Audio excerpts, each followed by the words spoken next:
नमस्कार। Guiding growth empowering prosperity में एक नई फंड सीरीज को लेकर हम फिर से हाजिर हैं और इस फंड के सीरीज का नाम है कॉरपोरेट बॉन्ड फंड या कॉरपोरेट डेट बॉन्ड फंड। और जैसा नाम है कॉरपोरेट बॉन्ड फंड या कॉरपोरेट डेट बॉन्ड फंड, इसका सिंपल मतलब हो गया कि ये बॉन्ड जो है कॉरपोरेट जारी करती है। और जब कॉरपोरेट बॉन्ड जारी करती है इसका मतलब कि इस बॉन्ड को जारी करके मार्केट से पैसे को प्रोक्योर करती है। आखिर वो पैसा कॉरपोरेट क्यों प्रोक्योर करती है?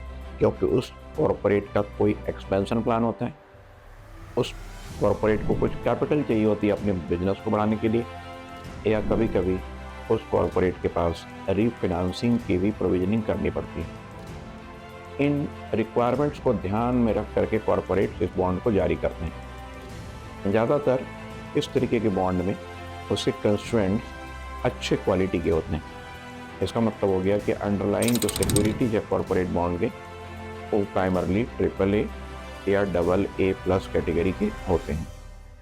AAA या AA+ कैटेगरी के सिक्योरिटीज या बॉन्ड्स का होना कॉरपोरेट बॉन्ड फंड के अंदर इस बात को बताता है कि उस पर्टिकुलर फंड में उसकी जो रिस्क है वो बहुत ही कम है और ऑलमोस्ट ना के बराबर है।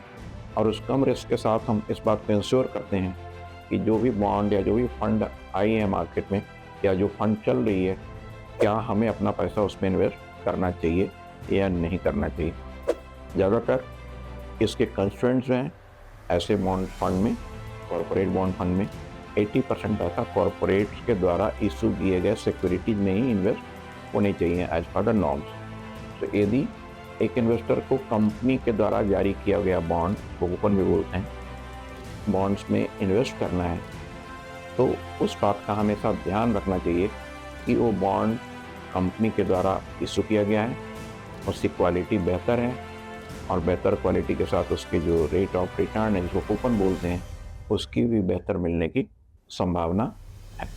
तो आज के इस सीरीज में कॉरपोरेट बॉन्ड फंड के इस इंफॉर्मेशन के साथ इतना ही। अगले सीरीज में एक नए कैटेगरी के साथ फिर से हाजिर होंगे। तब तक के लिए धन्यवाद।